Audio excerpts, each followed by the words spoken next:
Bonjour à tous et bienvenue dans ce Morning Bull Live. Nous sommes le 10 mai 2024 et oui, je ne fais pas le pont, je suis là encore une fois pour parler des marchés financiers.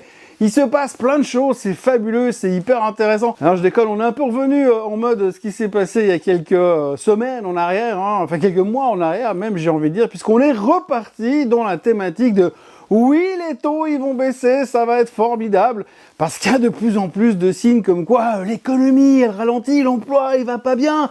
Donc ça veut dire que M. Powell n'aura pas d'autre choix que de baisser les taux, même si l'inflation devait continuer à monter. Donc on voit que pour l'instant, l'inflation et la Fed sont en train de se baladent mutuellement, j'ai envie de dire. Et pour l'instant, eh bien, on est un peu revenu en mode ça peut que monter, parce que forcément, les taux, ils vont baisser.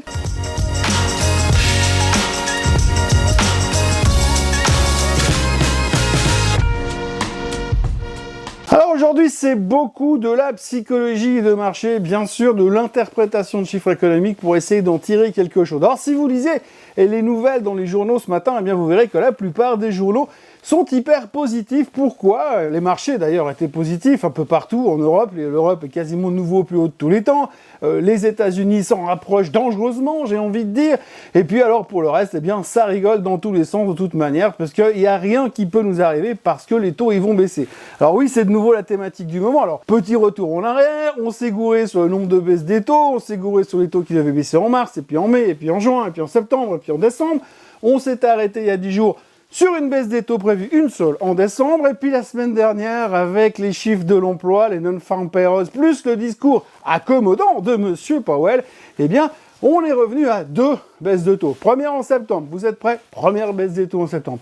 Je vous parie un truc, c'est que si l'inflation, la semaine prochaine, oui, parce qu'on revient comme chaque mois dans la thématique de l'inflation, on va avoir le CPI et le PPI aux États-Unis, si l'inflation aux États-Unis la semaine prochaine montre le moindre signe de ralentissement, inutile de vous dire qu'on va dire c'est pas impossible qu'ils baissent les taux en juin finalement. En plus de ça, vous rajoutez le fait qu'effectivement l'emploi ralentit. Alors l'emploi ralentit parce qu'hier, les chiffres sont sortis plus forts qu'attendu. Donc les chiffres de l'emploi de ceux qui demandent des indemnités de chômage sont en train de monter parce que ça va moins bien. Et le marché, il est content. Eh bien oui, c'est la logique éternelle. Le marché est content parce que finalement, et si l'emploi ralentit effectivement, eh bien ça veut dire que la Fed va baisser les taux. Oui, parce que souvenez-vous, dans le package de ce que M. Powell a sorti la semaine dernière, il nous avait dit si l'emploi ralentit, je me verrai obligé de baisser les taux, peu importe l'inflation. Donc du coup, on s'en fout de l'inflation et on se dit, il faut se concentrer sur l'emploi qui ralentit. Et là, il ralentit. Non-farm payrolls plus faible vendredi dernier, jobless claims qui remonte un peu plus fort cette semaine. Alors là, forcément, on se dit, oulala, cette fois, c'est Gaulle. Forcément, l'emploi ralentit, donc la Fed va se concentrer sur autre chose. Et c'est le moteur de la hausse de ces 2 derniers jours. Le marché est hyper content, c'est la 7e séance de hausse consécutive pour Dow Jones. On se souvient même plus comment ça fait quand ça baisse. Et tout le monde, il est beau, tout le monde, il est content. On est de nouveau super optimiste. C'est assez hallucinant. Pourtant, quand vous regardez le reste des chiffres économiques et le reste de l'économie globale, vous vous dites quand même, c'est pas aussi extraordinaire que ça. Alors perso, je veux pas jouer les oiseaux de mauvais augure, on dit toujours qu'il faut aller avec la tendance du marché, parce que la tendance a toujours raison, le marché a toujours raison, bref, il faut pas pisser contre le vent, comme on dit. Donc on va continuer à surfer sur la vague, continuer à aller dans la bonne direction, évidemment. Mais par contre, par rapport à ça, au-delà du fait que l'emploi ralentit et que c'est considéré comme positif pour les marchés parce que les taux vont baisser. À côté de ça, il faut noter que la dette explose. Le gouvernement américain est arrivé à pratiquement 1000 milliards d'intérêts à payer chaque année pour subvenir à sa dette. La dette des privés, je vous en parle même pas. Le marché immobilier qui est complètement paralysé, très cher et complètement paralysé parce que les taux sont trop hauts. Les gens qui ne peuvent plus prendre de mortgage, les gens qui ont des hypothèques qui sont jusque-là parce qu'ils n'arrivent plus à payer à cause des taux d'intérêt. Le nombre de faillites qui explose aux États-Unis parce que les boîtes n'arrivent plus à se financer avec des taux aussi élevés que ça. Et bien tout ça montre que l'économie pour l'instant elle n'est pas au top, mais pour l'instant nous on anticipe des améliorations, bien sûr, grâce à la Fed, qui est notre ami et qui est toujours là pour nous sauver la mise. Mais si on regarde aussi tout simplement Starbucks qui s'est fait défoncer de 20% la semaine dernière parce qu'ils ont un ralentissement dans leurs recettes. Donc ça veut quand même bien dire que les gens ils vont plus forcément, en tout cas moins acheter du café. Uber qui s'est pris 10% dans la tête l'autre jour parce que finalement il repasse en perte et que ça marche un peu moins le business parce que les gens se disent mais je peux aussi marcher 500 mètres à la place de prendre un Uber. Shopify qui a annoncé des prévisions bien plus faibles que les attentes, donc il semblerait que le e-commerce est moins en train d'exploser que d'habitude. Et puis si vous regardez les chiffres d'Amazon, Amazon va bien mais c'est pas grâce au e-commerce, c'est grâce à autre chose. Donc c'est un petit peu différent mais on voit qu'il y a un ralentissement qui se fait aussi là-dessus. Shopify a perdu 20%. Netflix a perdu 10% au début de la saison des résultats. Alors bon, ils ont tout récupéré, d'accord, mais ce qu'ils ont quand même dit dans leur déclaration, c'est qu'ils voyaient un ralentissement dans les prochains mois. Un ralentissement, et le ralentissement,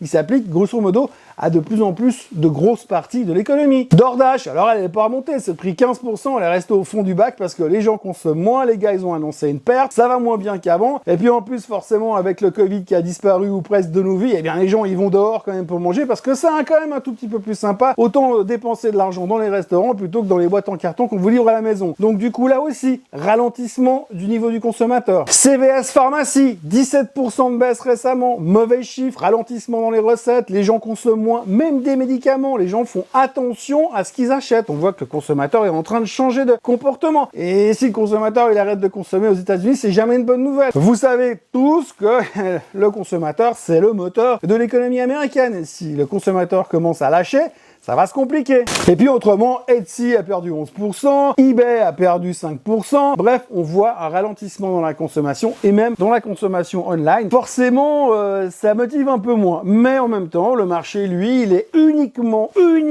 concentré sur cette foutue baisse des taux qu'on attend depuis octobre l'année passée. Et si elle vient, eh bien on est capable d'oublier tout le reste et puis de se dire que tout va bien et que le marché ne peut que continuer à monter. Elle est pas belle la vie. À côté de ça, on peut encore parler du pétrole parce qu'on nous dit oui, l'inflation va se calmer parce que le baril est redescendu en dessous des $80.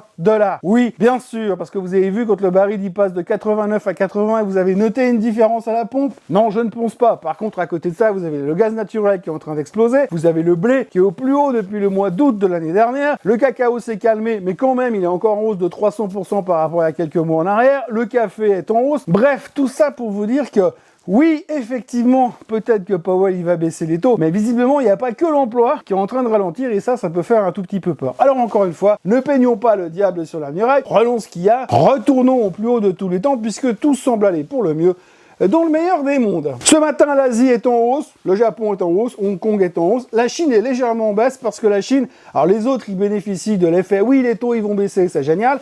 Par contre, la Chine, un peu moins, parce qu'on est en train de reparler de tarifs douaniers. Trump n'est pas encore au pouvoir, mais on est déjà en train de parler de tarifs douaniers puisqu'il semblerait que les Américains, eh bien, ils veulent commencer à taxer tout ce qui arrive de Chine, parce qu'on voit des signes de redémarrage de l'économie chinoise, on commence même à dire que l'économie chinoise pourrait être le moteur du rebond économique mondial, qui viennent nous soutenir un petit peu. Et les Américains, ils vont taxer tout ce qui vient de là-bas pour pas mettre de problème à leur économie. D'ailleurs, le premier truc qui risque d'être taxé, c'est les véhicules électriques. Oui, parce que les Chinois, ils nous ont sorti des voitures électriques. Électriques, d'accord, mais qui sont vraiment bon marché par rapport à ce que Monsieur Musk veut nous sortir. Donc on est en train de leur mettre les bâtons dans les roues, si je peux m'exprimer ainsi. Et puis ça continue aussi au niveau des takeovers, puisque l'on a appris hier que BBVA en Espagne rachetait Banco Sabadell pour 12 milliards de dollars, mais il y a aussi US Cellular aux États-Unis qui serait en train de se faire chasser soit par T-Mobile, soit par Verizon aux États-Unis. Donc le titre prenait 30% hier en anticipation de ce takeover qui devrait arriver, tout ça au conditionnel, bien sûr. On n'a pas vu les achats de Madame Nancy Pelosi, donc on ne sait pas, mais en tous les cas, US Cellular est en forte hausse sur des rumeurs de takeover. Et puis dans la thématique Internet, Cyber Security, tout ça, on notera encore pour terminer que Akamai a publié des résultats meilleurs que les attentes, mais ils sont prudents pour l'avenir, donc résultat 11% de baisse. Voilà ce que l'on pouvait dire aujourd'hui. Il n'y a pas de chiffres économiques ou pas grand-chose de très intéressant de toute manière, donc on va pas se prendre la tête. Les publications trimestrielles, c'est vendredi, donc il y aura 2-3 bricoles ce matin, rien de très intéressant. Pour le reste, on en reparlera lundi prochain, parce que lundi prochain, ce sera la semaine du CPI, de l'inflation. On va donc revenir sur cette thématique que l'on maîtrise à fond, dont on nous a gavé depuis le début de l'année. Bah rassurez-vous, ça continue. Mais la bonne nouvelle, c'est que maintenant, comme l'emploi ralentit, eh bien les taux ils vont baisser. Profitez bien en tous les cas de ce magnifique week-end qui s'annonce. On sait pas combien de temps ça va durer. Donc profitez bien, barbecue, terrasse, tout ça, machin. Et puis n'oubliez pas de vous abonner à la chaîne Suisse Côte en français, de liker cette vidéo, de la commenter et de venir me retrouver lundi matin pour un nouveau Morning Bull Live. Et puis bien sûr, ce week-end, je vais bien trouver un moment pour vous faire un Swiss Bliss. Et puis ceux qui veulent, eh ben, on se retrouvera aussi pour le Swiss Bliss ce week-end. Passez une excellente journée. Merci d'être avec nous encore et encore, jour après jour. C'est très, très appréciable. Et à tout bientôt. Bonne journée.